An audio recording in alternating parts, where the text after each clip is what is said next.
Alright then, hello again, welcome to another review just for you. This time around it's going to be another English one. It's Marston'S Pedigree 4.5% bottle conditioned amber ale. For those who don't know, Marston's is a company that was originally founded in Burton upon Trent, but is now mostly located in Wolverhampton. They have a couple of stuff there, brewery stuff there. But the most famous one that comes from Marston's is arguably Pedigree. Anyone who watched football in the early noughties, late 90s maybe, might recognise Marston's Pedigree as they were the sponsors of Derby County once upon a time. So a little bit of trivia there for you if you're a newbie and you're new to the channel, you're a kid and you don't really know any better. Us owl bastards, we know Marston's because of Derby County. Yeah. So yeah, as I've said, 4.5% bottle conditioned amber ale. Let's have a look at the bottle, see what it says, because there's a lot written on it, as you can see. Got an interesting bottle top there. Alright, so I'll have a look at the neck first. What's with the 3 barrels? These are the 3 barrels there, same on the lids as well. The 3 barrels symbolise Burton, the town, it is Marston's. The Burton Union, our unique brewing system, which came about in the 1800s, so I have to look into that a bit more. And DE14, Innovation Brewery, brewing the future. So, Burton on Trent, Marston's, the Burton Union system or bus, and last but not least DE14, the Innovation Brewery, brewing the future. Nice. And as you can see, you've got some sort of Brendan Fraser looking guy on the front of the bottle. Don't know who he is. Maybe the back of the bottle might inform us and enlighten us. God, my nose is itchy. But yeah, okay. Introducing Pedigree, or P, as it was first known. Strange that, looking back. Anyway, it has a fascinating aroma with a palate of biscuity malt, spicy hops, and light fruitiness. It was renamed after a competition back in George Paird's day. He was our head brewer at the time. That's him on the front. Cheers, George. So yeah, that's George Paird. That Brendan Fraser looking individual is George Paird. But wait, there's more. What's with the bottle conditioning?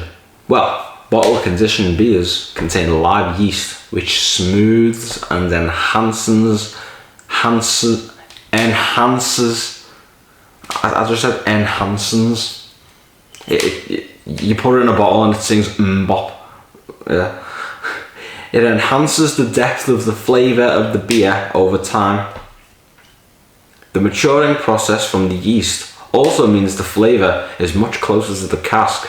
Pedigree, you taste in the pub. Recommended serve. Store upright and serve lightly chilled. Pour with care to leave the natural yeast sediment in the bottle. My fucking nostril is fucking itchy as fuck. You probably think I've got a coke problem. I haven't. I've never done it. I just have a really fucking elongated nostril here that's tickling like fuck. But yeah. So yeah, I'm supposed to serve lightly chilled, pour with care to leave the natural yeast sediment in the bottle. I'm a careful guy, nothing clumsy about me at all. So it is open. Let's get this out, show you all what it looks like. I said I was a careful, not clumsy guy just then. I nearly broke my bottle opener because and even then I still haven't got the bottle top off. Now that was impressive. I didn't mean to do that, but yeah, here we go. Let's get it into Marlon Dingle. I still haven't found Zach. I'm looking everywhere for Zach. I will find Zach sooner or later, but for now we'll make do men with Marlon. You know, big M. Okay, I've poured this out in a way that doesn't have a head at all. even so, it wouldn't last. As you can tell, it's one of them sort of very liquid type heads that sort of a couple of bubbles and then it fades after about 2 minutes. There's nothing left of it. I can just see it going now. Let's fuck all it. So yeah, it's quite cloudy actually. I can barely see through it. Yeah, in fact I can't see through it at all. And carbonation domination, it's, if you can see any bubbles here, you'd have to look real close, but yeah, you'd know that there's a lot of them. But again, it's not easy to detect because it's quite cloudy. You've got to sort of look at the bottom and sort of work your way up to the top. Nonetheless, we know what it looks like. Let's have a waft, let's have a sniff, let's have a snaggle at this pint. See what it smells like. Give it a shaking Stevens, and then we'll put our nostrils to work, shall we? Okay, so I'm getting a malty smell straight away. That hit me.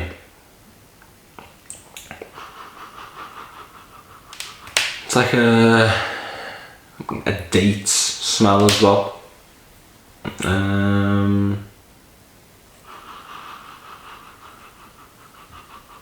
I'm getting some kind of toasted, something that's toasted, like a chestnut maybe that's been toasted. I'm getting that. I'm gonna sniff. And a slight hint of treacle toffee. Slight, not much, just enough. So yeah. Yeah, we've got a little bit of treacle toffee, a little bit of malt, a little bit of chestnuts. Yeah, that's a good little plethora of smells, I'd say. But what it really hinges on is only one thing, and I think you know what that is. We know what it looks like, we know what it smells like, but it's completely irrelevant if we find out what it tastes like. And it tastes like shiznit. You don't want that. So, it's the moment of truth. Will it be Marston'S Pedigree, or will it be Seth Rollins' Pedigree? For anyone who watches wrestling, which I sometimes watch it, I've seen it. It is curb stomp's way better. No, he should never have done the Pedigree. I mean, I know they were going for the Triple H Stooge thing, but no, leave that to Triple H. I mean, even China's Pedigree was shit as well, so just leave it to Triple H. Okay. Nonetheless, it's time for the taste. Bottoms up and up your bottoms. Here we go.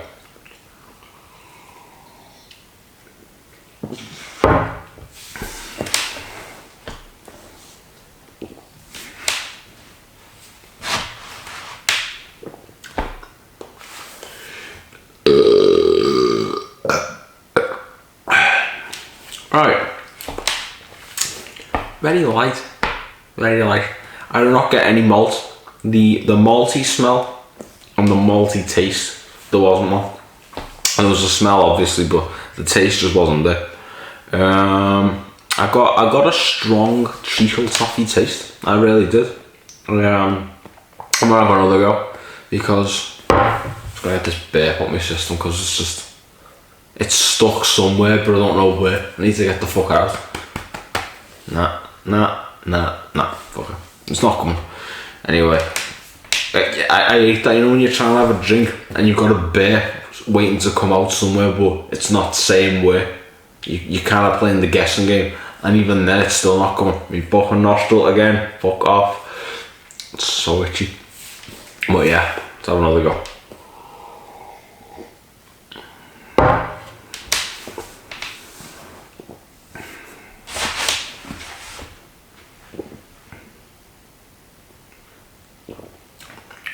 The mouth feels good.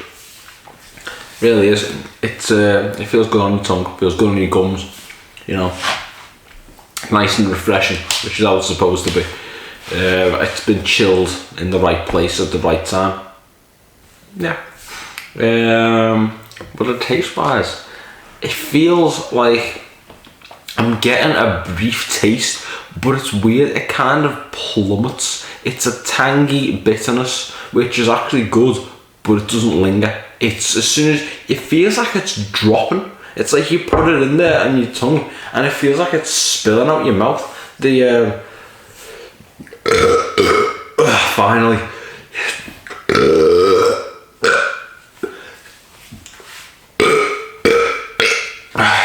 Fuck hell. Neither that. Like I say, I wasn't lying, was I, when I said I had a bit brewing in there. That was a big one. But yeah.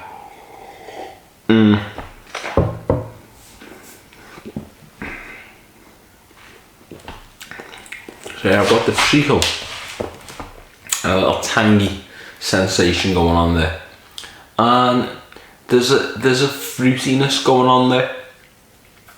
Like a citrus, like a sort of like a little bit of dates mixed with tangerine. That's, just imagine splicing them two together, eating them in one go. That's a similar taste as what you get with a little bit of treacle. And the aftertaste is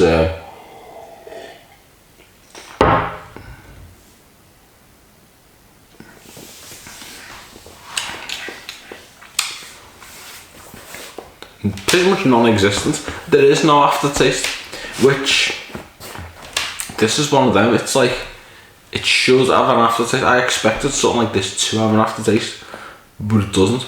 It just goes down, and once it's down, it's gone. It's like you'd never even had it before. It's mad. But all in all, taste-wise, it's okay. Mouthfeel, excellent. There's no aftertaste, obviously, but it's not a good thing, because I find a lot of times when I have an aftertaste, it's usually a negative one. It's usually shit. But this one's not leaving any aftertaste, so it's kind of like it's gone from one extreme to another. It's gone from shit aftertaste to no aftertaste at all. There's no happy medium there. The taste itself is okay, but it drops, and it leaves on it's the fruity, citrusy goes straight away and leaves you with the treacle, which is actually alright, I suppose, because if it was all just spliced together too much and for too long, I don't think I'd like it. It'd probably be a bit sickly, but this sort of, it narrows everything down eventually. So yeah, I actually like it. This is a sesh beer. It's 4.5, not that strong, and it's not that it's easy. It's not a difficult ale to throw down. I could down this pint right now, and I don't think I'd even feel anything. But I'm not going to, because I need to take a photograph of the beer with the bottle for the thumbnail. So that I'm not being a lightweight. I'm just planning that as you. So you're going to see in the thumbnail a half-empty can. A half-empty Marlon Dingle and a fully empty bottle. That's going to be the thumbnail. Yeah. So yeah. All in all, I'd give this a 7.5, just simply because there's something severely lacking, but what is there is really good, and I really like it. So yeah, 7.5 out of 10. I'd say that's a reasonable score. So, Marston's Pedigree, would I ever again? Yeah, I think I would. It's not too threatening. It's easy on the nose, it's easy on the eye, it's easy on the mouth, easy on the gullet. And it's at 4.5%, it's not too hard on the liver either. Yeah. So, that concludes our review tonight for Marston's Pedigree. And I think that, what's his fucking name again? George Parrott, I don't know how you pronounce his name, would be okay with this. He'd be proud of this. So yeah, I'd recommend it. It's alright. Could be worse, could be a lot worse. Nonetheless, that concludes the video, as I said earlier, and I hope you've enjoyed it as much as I've enjoyed it, and got more to come. In the meantime, take care, see you all soon. Signing out.